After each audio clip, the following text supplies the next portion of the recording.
Good morning, welcome. This is Tanya from Do You Hear Me, and I'm here with my co-host. Lamar Lillard. And we're here with some wonderful people today. We're here with our township supervisor, the mayor of Hopkins Park, and Rosemary Foster. Well, I take that back. Township supervisor could not make it this morning.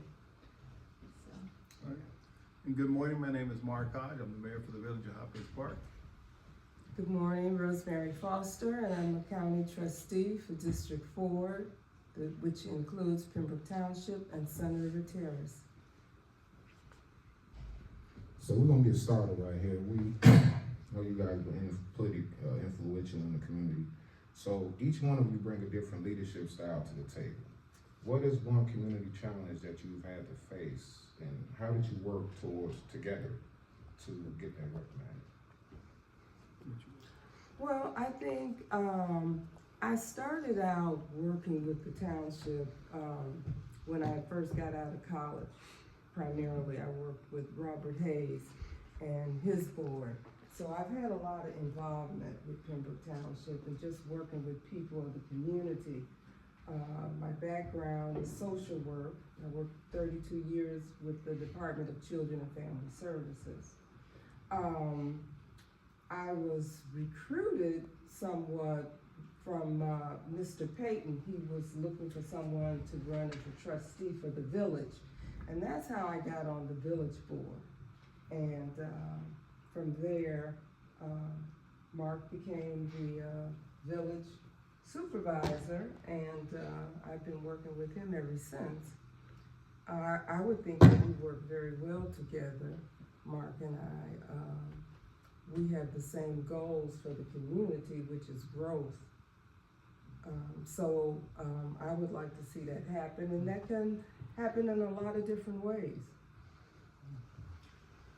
I have to say that that's correct. Bringing our local government bodies together has always been a challenge for the village of Hopkins Park, Pembroke Township, the road district, library, and school district. And so bringing the leadership together has always, again, been a challenge. And I'm happy to say that Rosemary is 100% correct. We went out of our way to make sure we had a good working relationship with each other. I have an excellent relationship with the township supervisor, Ms. Foster, the school superintendent, and other entities in the community. So we know leadership is not easy, especially in roles that you all have.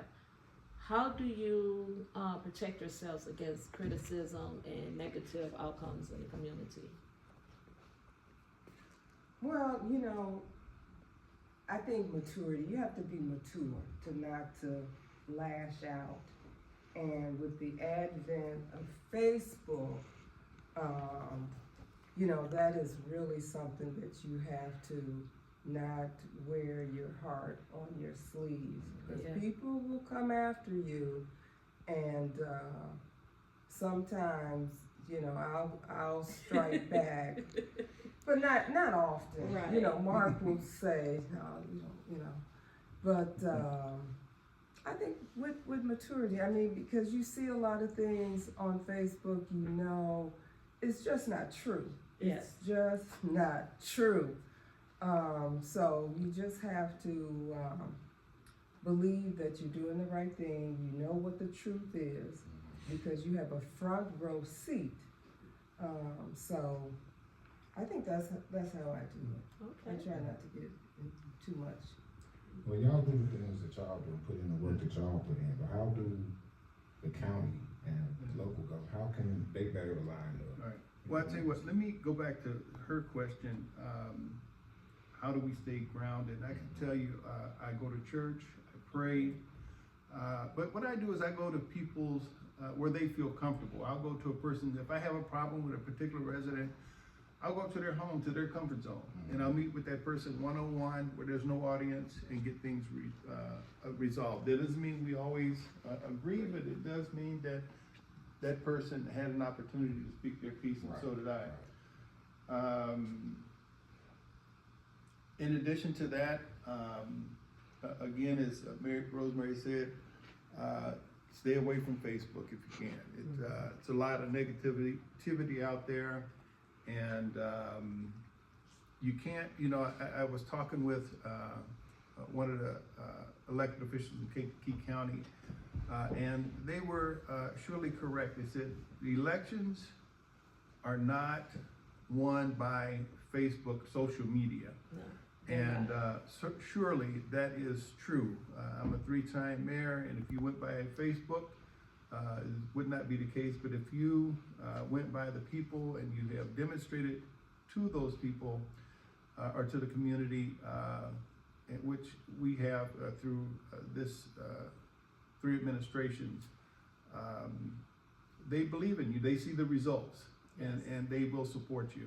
That is And true. we certainly greatly appreciate those who are taking a close look at what progress we have made over the last 12 years. Okay, all right. So is there anything that the county can do to help you guys out in your endeavors with Pembroke? Well, actually, the county has, Okay. and it's hard for people to see that. The lift station, which is right in front of my house, was down for a while. You saw that light blinking. Yeah. Blink, blink, blink, blink. You smelled the sewage. And the county, I had just came on the county board, but actually it was Mr. Payton who had advocated for the township and was able to get monies for fixing that lift station from, at that time, the chairman was Andy Wheeler. Okay. So that's how the county helps.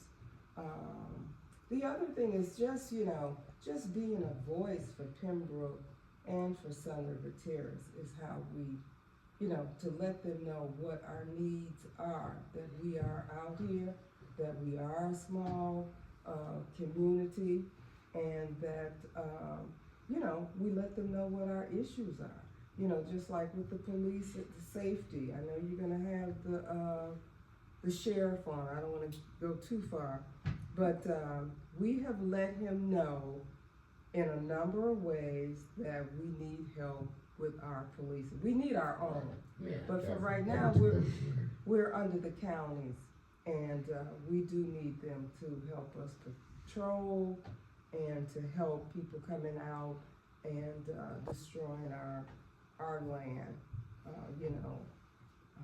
the sands, and which, we feel is a treasure. Well, I'm glad you brought that up because there's a big gap between policy and decision making. When you have to follow policy, but yet you have to make decisions based on the community, how do you differentiate that? Can you repeat that, please? When there's a gap between policy Mhm. and the real community, the people that's in the community and they have issues, Mhm. how do you distinguish the two? Well, when it comes down to policy, and so you have to look at the policy and see if it's meeting the needs of the people.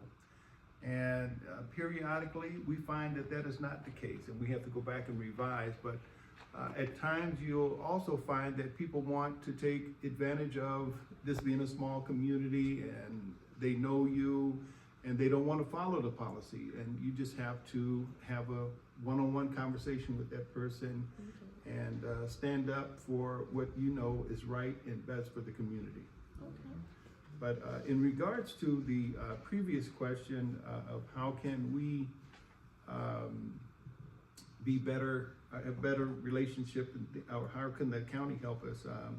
One of the things I find is that you always have to be prepared for when they can help you. I'm proud to say that the Village of Hopkins Park, our audits have been up to date for the past 10 years. We're one of the only entities in this community that has been always ready. In fact, we just received a $3.25 million grant, or we're receiving one, and because we qualified for that grant. You also have to reach out to other entities and bring them into your community. We had USDA come out yesterday and give an excellent presentation for housing, loans, grants, and home repairs. We had about 40 or 50 people come out yesterday to that event. It was very well, but we've done that 3 or 4 times. We're gonna be doing it again in 6 months. And we have had residents take advantage of that opportunity and bought homes and did home repairs in the community. Wow. And also you have to be aware that some of the people like Stevie Hunter and other leaders in Kankakee County have been in politics for many, many years, and you have to be willing to be mentored throughout your time as a elected official. You have to engage them on a routine basis. So I always go to mayor's meetings, I go to Kankakee County board meetings and things of that nature. You cannot sit behind your desk and expect things to happen. You have to get out, develop relationships, and make things happen. I was gonna say that too. You do have to go to meetings. You know, it is a lot of going to meetings, so you have to be available to do that. We have the Economic Alliance meeting, which I'm on that board, and we have all the business leaders in that room. And you're able, you know, at that point, you're able to talk about issues in Pembroke, talk about employment, talk about transportation. One of the things that I have done, I appointed Tamika Talley on the Housing Authority Board. Ira Sneed, appointed him to the Road and River Board. So those people can come back to us and let us know what's going on in the county at large. So it is about networking. When people see you, they know that you represent Pembroke Township, and I think the mayor has received different donations from communities, you know. So, you know, it's good. You have to be able to get out. You know, he's right. You cannot just sit behind a desk. Yeah, that was kind of touched on. My next question was, how could we amplify our voices together for Pembroke County? Y'all kind of touched on it with meetings and. Yeah, I've always been in, well, you know, housing, I wanted to be on the housing board myself, but I had an opportunity, there was some openings, so I sent out stuff to a lot of different people. You do, you really do. So she got her application in, you know, I told at the time was Mr. Wheeler that, you know, I'm backing her, and he appointed her. So she's now in her 2nd term, you know, because they had some other openings. So, so that, you know, you have to do those things so those people can bring information back to us. I do have to admit that Miss Rosemary, she does, when she knows something that's going on the county level, she usually sends an email or make a phone call to let us know, hey, you need to get out there, your voice need to be heard. Or she'll come to the meeting. Yes, and she comes to our meetings, yes. So with that being said, looking forward in the future of Pembroke and Hopkins Park, where do you see Pembroke or Hopkins? Well, you know, I see us hopefully that we're going to be moving forward. You know, there's been so much tension around the gas line, the natural gas. And I don't think it had to be that. I think we always had said it was a choice whether you wanted it or whether you didn't want. We weren't twisting anybody's arms, but it's been so much misinformation around it. I did have my home converted. I'm pleased with it. I had some other repairs done on my home, but I have to say that I've been pleased with the service. Okay. You know, so I do think there is room for people who want to have wood burning stoves in their homes because they're environmentalists, and I think there's people in the community who do want some modernization. You know, we got the restaurant, we need to get the building pouch lab, we need to get somebody in that building. And I'm hoping with the new elected official for the township and the new trustees that they will let the county help them. That's one of the things with the Economic Alliance. You know, we wanted them to sign a letter of agreement. You just can't have people come in and do stuff for their Right. community. You can't. Yeah, you needed to have that letter of understanding that these people are going to advocate for us. Well, they didn't do it. So that building has been sitting. There's some notion that the building is under some type of 20-year room and it can't be sold. That may be, but we can surely rent it out. Okay. So I'm hoping that will get done with this next administration, and just being able to work with the village. Okay. Because like Mark said, we have this grant money coming. We want to rebuild the village hall. We have invited them to be partners with us and move into that. And from what I heard, because I wasn't at the meeting, they said they knew nothing about that. So Okay. I'm hoping that Well, there will be better communication. Okay. Well, we will bring that to the table next segment. So I think within the next 5 years, without reservation, we'll be in the new Village Hall and Town Hall building. We'll also have maintenance facilities for both of those entities as well. I think the new administration, I think it's an excellent administration. They need to cut loose of some baggage that they have and move forward into the future. One of the things that I see that we should be doing collaboratively is looking at jobs, and more jobs. As previously mentioned, we should get the Nestle facility open and look at every avenue. Many times there will be a restriction put on something, and it's a matter of going to Springfield or whatever entity has that restriction and get that restriction lifted, because that building has served no one over the last 17 years or so. The gas line has brought many opportunities for business. The internet we're looking at having broadband brought into the community here within the next year or so. And I think that we're gonna have not only the Nestle facility, but other opportunities for industry to come into the community. One of the things that we need to recognize as a community, that we must have housing for additional residents. Not only in Pembroke Township and Hopkins Park, but also throughout Kankakee County, we're short housing. We had about another 400 or 500 houses out here. Our population was triple what it is today.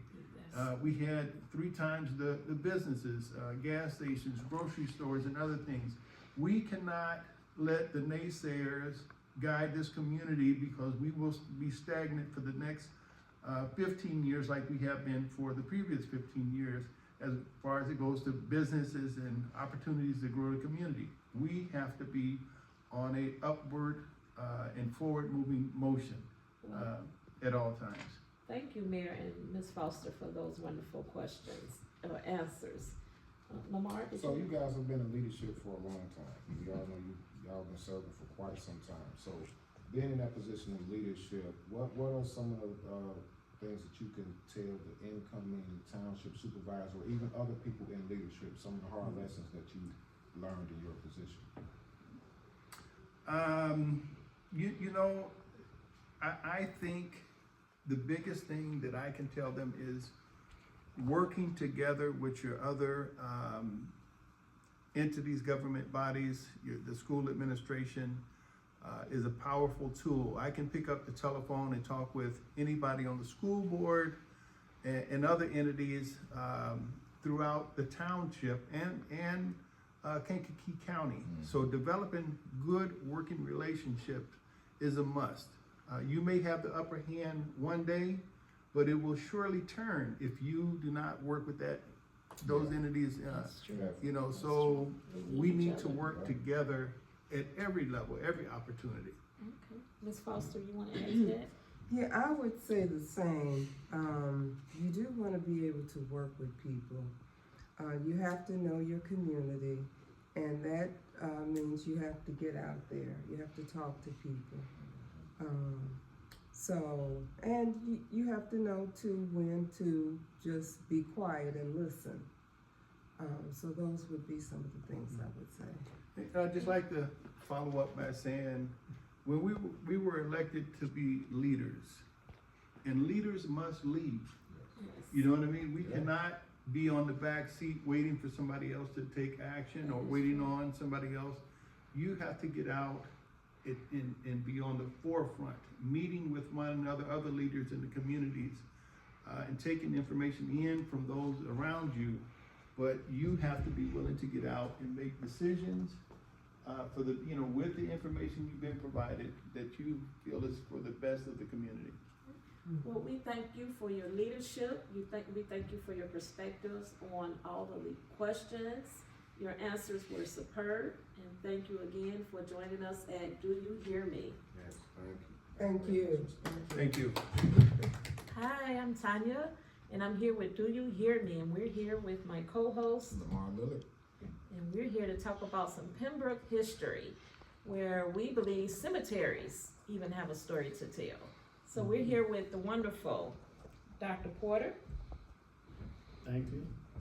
My name is Dr. Porter, and should I get started? Yes, sir. Okay.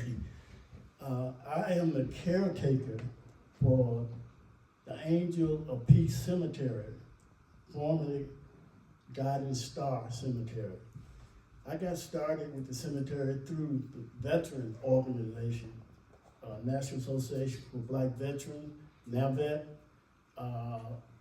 We had a researcher out of Chicago. Her name was Mrs. Williams, and she had been researching black cemeteries around the country. And she discovered there was one in Pembroke Hopkins Park. And she went online and couldn't really find very much. So she decided to come out to look for it. She had an address. And when she did, she found this like a wilderness, but she knew it was a cemetery. And so she contacted the veteran, and they contacted me. I'm with the veteran, but they contacted me and said, go check it out. And I have been in this community since '76. And I've heard of Cemetery Road, but I didn't know it was a real cemetery at the end of the road. But we researched, and we found it, and we agreed to get involved. And it is one of the most wonderful decisions I made in the last 20 years. We've been involved 10 years, a little over 10 years. And when we got involved, the first thing we had to do is clean it up. And that was really a task, because the overgrown was all across the different mounds out there. But we got it cleaned up in the first year. And then we start taking care of it. And so the first year we had a ceremony out there during the veteran season in November. And it went well, just a handful of us. And we decided to do it annually on Memorial Day. So since then, we've had 10 memorial services out there. Wow. And each year it gets greater and more attended. And since then, so many wonderful things have happened. I like to say that when I got started, you want to see this? Okay. Okay. When I got started, I was not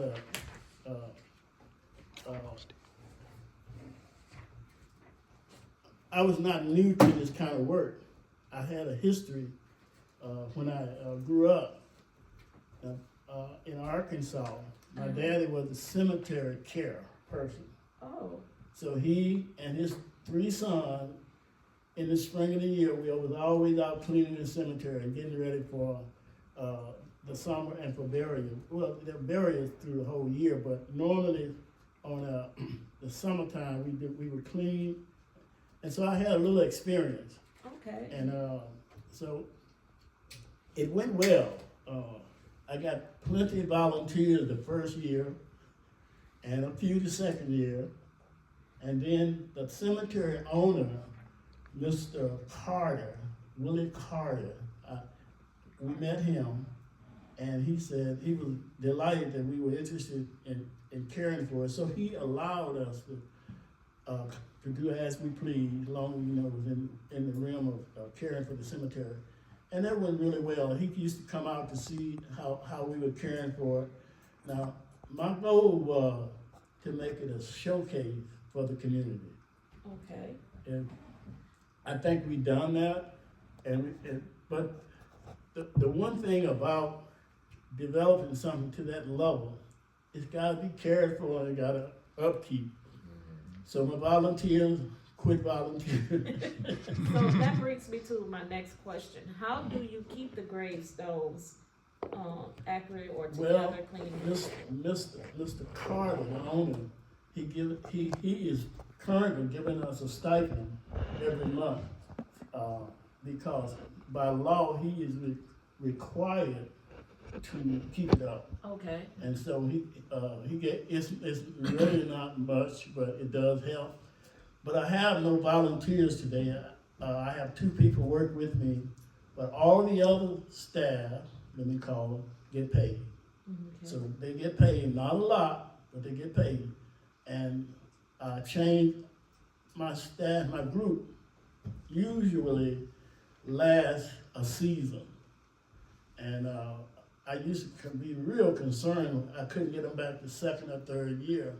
But I do understand working in a cemetery is kind of unique work. And they burn out real fast. And just I got something else to do, so I have to get new staff every year. I did have one person that stayed with me until he passed, and we put his ashes there in the cemetery. And he started with us. This is the first group meeting we had. Okay. That was the first. That was in 2016, and This young man was an artist. yeah, Yes. no, he's not the artist. That's not the artist. Yeah, that's not. But you met him many times. Okay. Yeah, Yes. that was Ronald McGee. That. Yes. And So he I passed was away. out there recently. Huh? I went out there recently and I took pictures and I You saw took it? pictures of all of this, Did the you? benches, Oh, really? and a lot of the headstones and stuff. I had cleaned a lot of them off because I couldn't see the names and the dates and stuff. So my next question was, how do you keep things like historically accurate out there? I see some of them only have like a brick with maybe plot numbers on them, and some of them got the real names Yeah, of yeah. people and the dates. Well, one of our efforts from the beginning was to try to restore the headpieces and find out where people are buried. I get a number of calls during the season. People wanting to try to locate their relatives. Yeah. Okay. And so if you can give me that number that you see on the little headpiece, that's all that's out there for many. Yeah, so I it's can- just a smaller brick. Yeah, it's a little brick. It's got B, A, B, and C, 25, 125, whatever. I can locate it. And Miss Williams in Chicago has a database with everybody's name basically on Oh, Miss wow. it. And we Williams. can go back and find it. Okay, This that's past season, last year, 2024, we had a ceremony out there for our Memorial Day, and it was really phenomenal. We had 3 people. If you saw the pictures of the people when you first come in, when you first get to there, the left. yeah, yes, to the left, Yeah. to the. Yeah.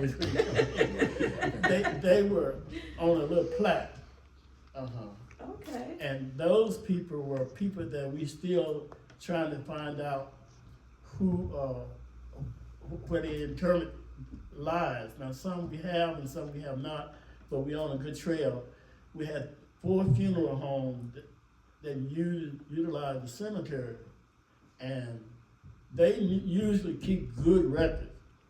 But somehow, the person who was managing the cemetery passed away, and her family sent all of her records down south with her rest of her remains, her belongings. So that brings me to ask: Are you able to bury there still? Good question. I knew it would come up. We are, but we don't. We don't because you have, in order for us to bury out there now, and I'm saying it like it belongs to me, you gotta have, It does, you're keeping it up. you gotta have, the roads have to meet standard, Okay, and there are a few other things that have to meet standard. And the cemetery owner, Mr. Carter, said at this point he was not interested in paying to have all that done. But he getting so many requests to be buried there, including 2 members of our veteran organization. And so it's open to be buried, but you can't use it right now. He okay, has to get some kind of county and state license to do that. Yeah. oh, But wow. it's open, it can be used. And my plan is to have, goal is to have that done, because there are, it's really, my interest came basically because of so many veterans are buried out there. Yeah. We have, did you get a picture of those? Yes. We have World War One, Wow, 2, Vietnam, and Korea, and Yes. it stopped at Vietnam. I was amazed how many people was out there. Yes, and so we are in the process now, Miss William and I, to get the government to help us restore some things with headpieces. Now there's some empty ones out there that had some brass headpieces on it, okay. and somebody wanted them more than the cemetery, so they came and got them. Oh, A wow, lot- so, we had several of those. World War One, they was nice, statuette, real nice. I understand, I never saw them. so what is the oldest person that's buried out there? What is the oldest year? I would think in terms of veterans, let me say that first. We have World War One veterans there, so Right. they were buried there when they were in the 70 and 80 and 90, years old. But I have some information on them. But before then, according to word of mouth, Miss Pam Basu Okay, said when she was a little girl, there were slaves buried out there they had found. And we Oh, still wow. know where the markings are. We know how they buried slaves back in the day oh, with the big rock and put an X on it, yes, yes. to make sure, and buried around the edges of the cemetery. So Slaves. we don't know exactly who's the oldest, but there is a grave out there up in the corner that says the first person buried here. Now, I have to believe that because, in 1951, Okay, but I believe there were people before that, because she said way before that, she was a little girl, they they were buried. were buried out, but they weren't keeping the marking, Okay. up to date. There are, the other reason we can't bury them now, and this is the big reason, that before we can bury, they gotta do a DNA of the people that's buried there to see where they are buried. Now, back then, we didn't have the technology, and somehow, some other thing we didn't have. We buried anywhere we saw open spot. Right. And so We laid our they people to buried all rest. cockeyed, some this way, some that way, some this way. So you have to find out, that the DNA can show if there's a body there. And then you can't bury on top of anyone else, unless it's family and you got permission. Right. So, the only other area is the outline area. We can bury there, and that's where in the lower valley area, if you stand and look east, toward the township, that's a lower area. That's open for burial. Oh, okay. However, it has to be produced or set up. Yeah. Because All it the needs, weeds and stuff. you need roads and stuff to go out there, and they have to meet state standard, gravel road, Right. So, So that is not available right now. I know Lamar said that he was out visiting. He took pictures. He put it on Facebook, and everybody was excited. They were saying that people were buried Yeah, I there. posted all of the pictures of the headstones that I took. I made it in one big post. He Like, do did. you recognize any of You'll these? see a copy of it. They love So with that being said, how can people get involved? What can we do to make this known? Because we just can't leave it on Facebook. We gotta Right. make it We known. got to move with it. Yes. Well, first of all, let me salute you for doing that. And this is the first group that's shown interest Oh, like that, wow. and I'm impressed. Well, the purpose of our show is to showcase Pembroke, and in order to showcase Pembroke, you gotta show your ancestors, and Okay. no better way to do that is the cemetery, Let me- where our ancestors are. Let me read something that I wrote. I wrote a little bit about. I've done lots of writing and research on cemetery throughout the nation, Uh-huh. and it's one thing that some great writer said, that in order to understand and learn about a village, you have to, let me read what I said, by observing how they care for the cemetery. Wow, that's powerful. It is. That's powerful.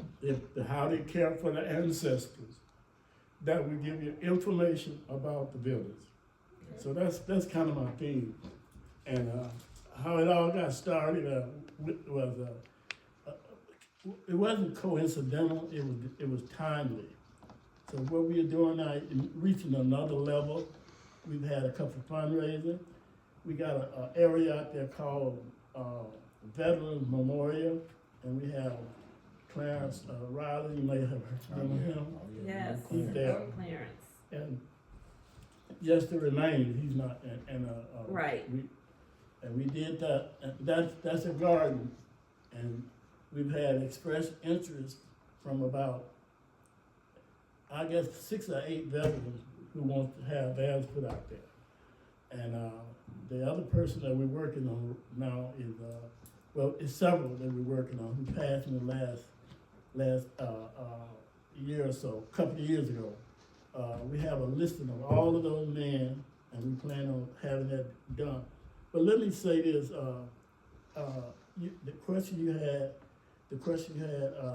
how can you get involved now? When we started, we developed a committee, and that committee was named Cemetery. It was, at that time, it was called Guiding Star, Okay. but now we got So the name of the cemetery is Angel of Peace? Angel of Peace Cemetery. It's registered on the map. Don't see it right now. But Okay. anyway, the committee. No, that's not the committee name. I looked for my. Here we That's go. okay. Here we go. This is the committee. David Pym was the chair of the committee. He is not there anymore. He's convalescent. And Reverend Jamie Canty was our chaplain, Pam Basu, Julia Brewer, Miss Sherry Williams, she's the person from Chicago, and Mr. Payton. Okay. We were the committee. It died out after 2 years or 3, but we still going. So do you need more committee people? We need to get another committee. Lamar, that sounds like something you can do. I'm willing to Because- help out. Yes. We can work it out really well. Let me And know. the committee is responsible for some fundraising, to take care of some shrubbery. But if you go out there about May, June, end of May, June, it's so beautiful. And Okay. let me say this about the history. I know we're running out of time. Miss Williams has also discovered that ever who designed it had some Egyptian idea, and they didn't know it. Okay. So we got 3 hills out there. Small hill, a top hill, and a lower one. And those hills, she said, are connected with the solar system some kind of way, under the star. Oh, And, Wow, and the that's- first hill, in the middle, I named that hill Veteran Hill, Veteran, not compound, Veteran, well, the second hill is the Freedom Mound. okay. Freedom Mound, Veterans Mound, and the Young Mound.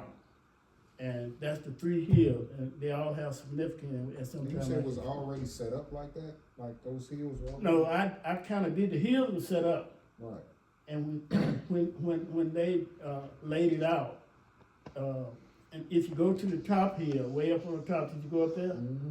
You can see the other 2 real well. You can see the whole area, just Oh, so wow. beautiful. I didn't never look at it like that. Okay, yeah, she said that's Egyptian. So that's Okay, archaeoastrology is what it's called. Yeah, okay. Yeah. Well, there's so many mystery about it. All the animals in Pembroke love it. You can go so out. we gotta do something to keep the animals out. No, some you don't care because they're friendly. The Okay, deer, the raccoon, the quail, the dove, the pheasant, they all come. oh, okay, all right. And, Well, and the snakes. and, oh my, not snakes. They- I wanna they say, all- thank you for joining us. You're You have brought information to me that I did not even I'm know telling you. existed here in Pembroke. That's why we needed you. Yes. Wealth of information. Well, it's a lot more. Okay. I've seen, I don't work out there in the late evening. I have heard, so we off air, right? No, we're still on We still air. on? So hold on, let's pass the cemetery. Just stop, say hi, wave, because your people, our ancestors are there. But don't tell them that Lamar and I told you to stop there. All we're doing is just saying, we just want you to know that there are people there and we want you to get involved with our cemetery. Angel And the of first Peace. mayor of Pembroke is buried there. Oh wow, that's something. The And first did mayor you of see that? Pembroke is buried What's his in name? Angel of Peace His name is Cemetery. Austin Tim. Austin I didn't see Timms. that out there. It's a Wow. big memorial to So him. thank you all for joining us. This is another episode of Do You Hear Me? All right. This is Tanya. Do you hear me? We've already talked politics, power.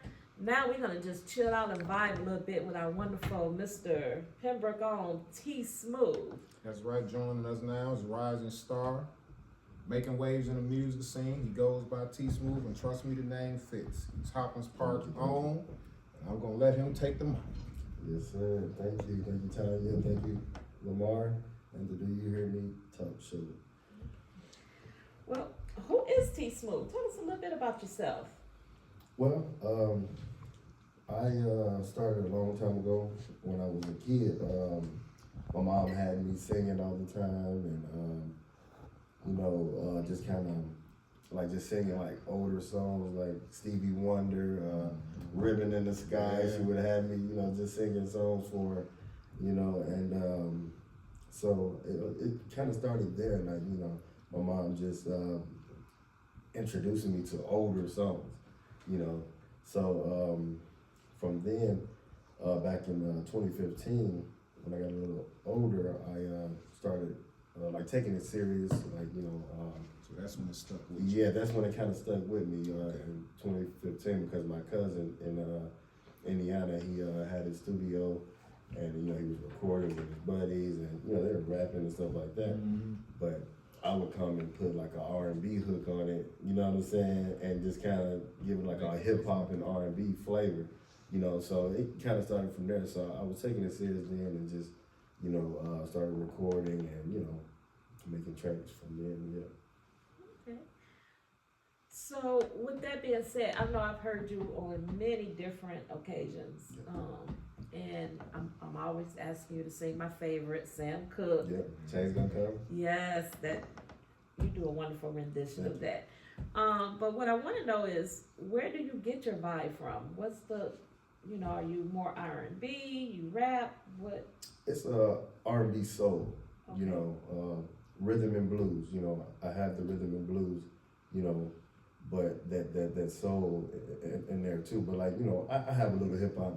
Some people might say I rap a little bit in there, but it's just mostly you're speaking and then I sing on top of that as well. So it's a R&B soul, but you will hear me on a hip hop song as well. But yeah. So where are some of the places we can find your music? You got an Instagram, Facebook? Yeah. So my wife and I actually put together me a website. So it's tsmoothofficialsite.com. you know, so you can check me out there, TSmoothOfficials.com. So pretty much everything, you know, that I've been doing and, you know, shows and videos and stuff like that is on the website, and then I'll continue to update it as well, you know, and just put new things on there, but pretty much you can go find everything there. You have a new album coming out? I have, my first album was called Something Out of Nothing. Well, you know what? Life's Too Short. Okay. That was my first album. I did that back in 2019.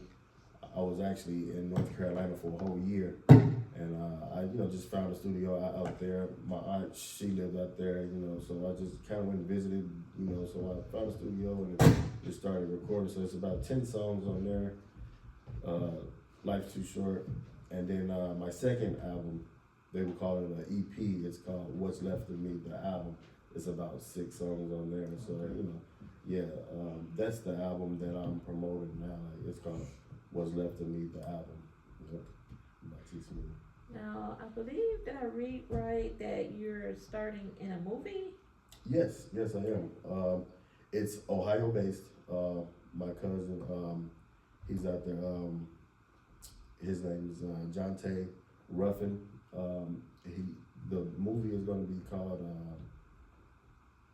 I believe, let me see the movie. He's going back and forth with the names right now, you know, but we just started shooting a few months ago, you know, but the name of it, of the film will be, Willie Earl's Place. Okay. That's what it is, yeah.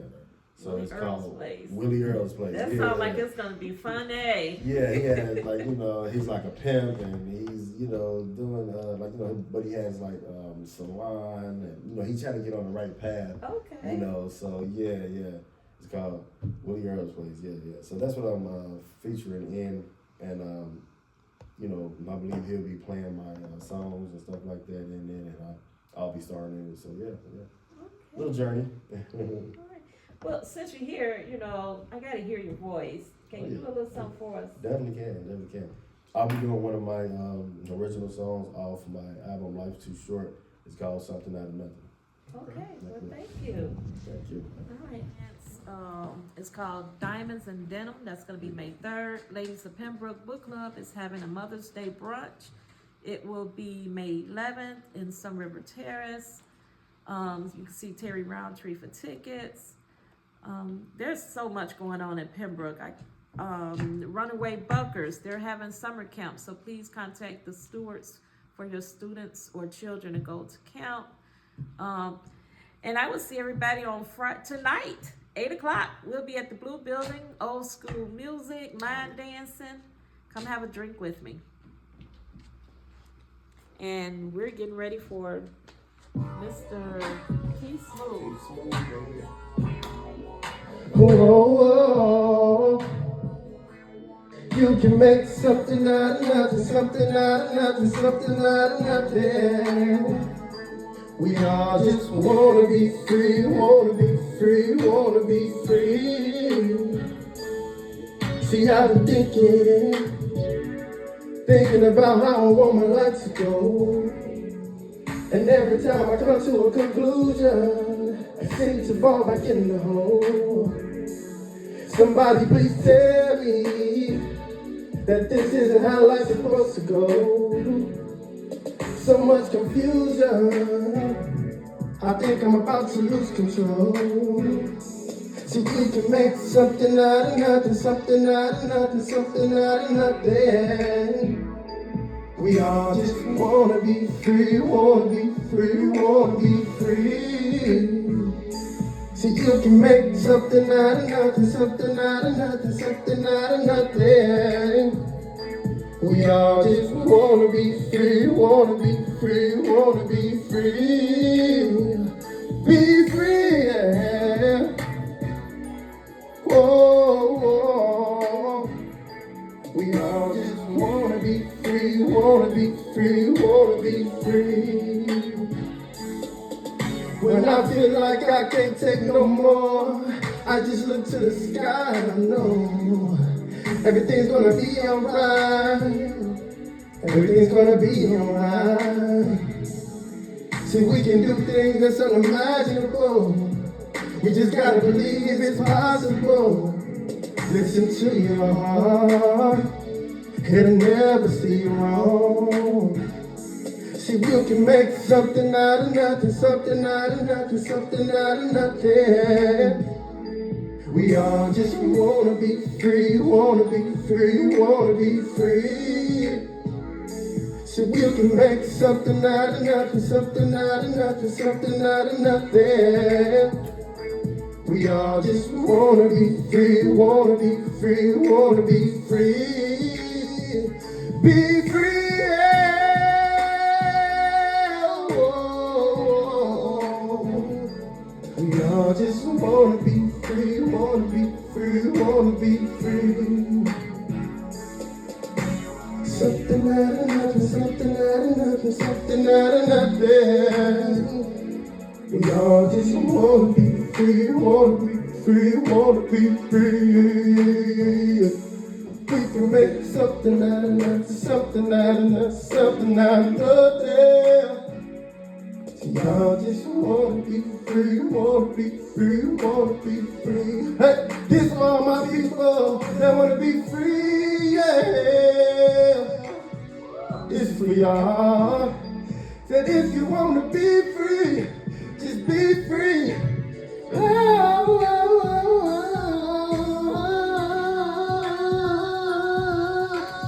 oh, oh, yeah, yeah, yeah, yeah, yeah, yeah, yeah,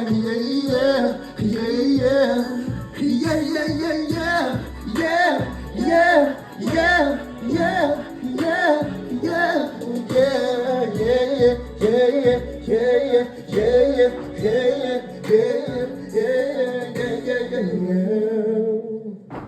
Thank you.